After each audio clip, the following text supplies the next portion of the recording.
ओम नमो भगवते वासुदेवाय. देवर्षी नारद प्राचीन बर्हेला पुरंजनाची गोष्ट सांगतायत. त्या पुरंजनाला हिमालयाच्या दक्षिणवर्ती भागामध्ये ही जी एक सुंदर अशी रमणी दिसली, तिला बघितल्यानंतर तो घायाळ झाला, तिच्यावर आकृष्ट झाला, रुग्ध झाला. ती आपल्या लाजऱ्या अशा हसण्यानं त्याला आकृष्ट करत होती आणि तो तिच्यावर लट्टू होऊन तिला सांगायला लागला की कमलदल लोचने, मला सांग तू कोण आहेस, कोणाची मुलगी आहेस तू, आणि आता ह्या वेळेला तू आधीच कुठून,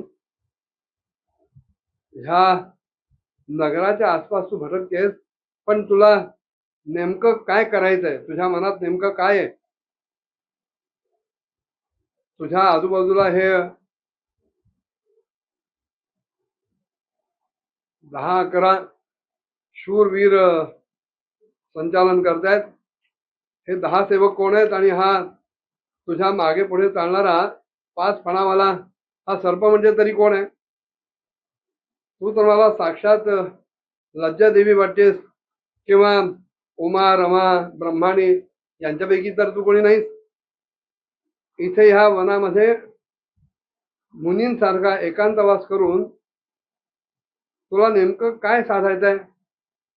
तू काय आपल्या पतिदेवाचा शोध घेतेस का.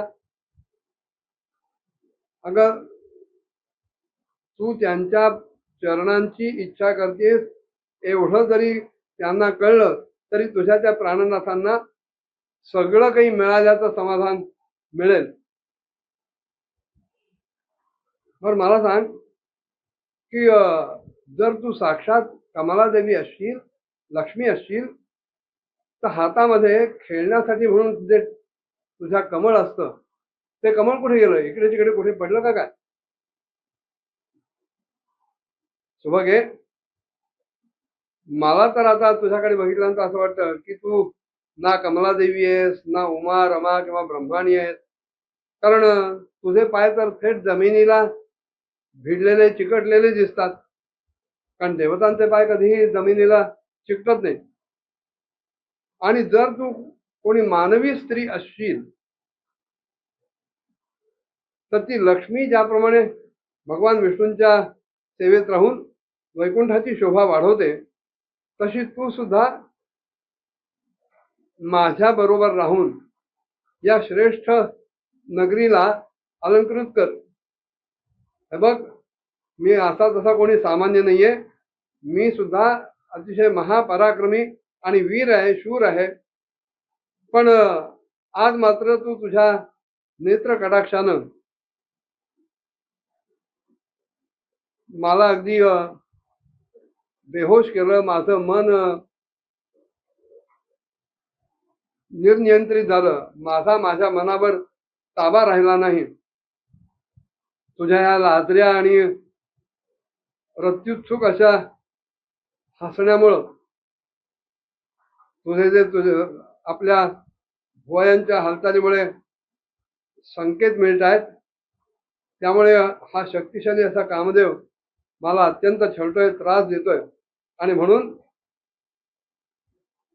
हे सुंदरी, आता जरासा सुद्धा वेळ न घालवता माझ्यावर आता तू कृपा करावीस.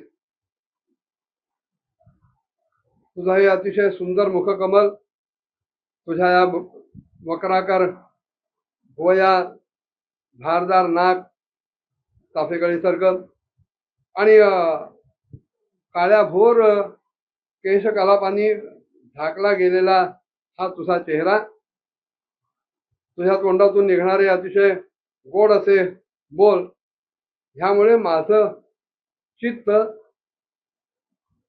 तू जिंकून घेतलंय.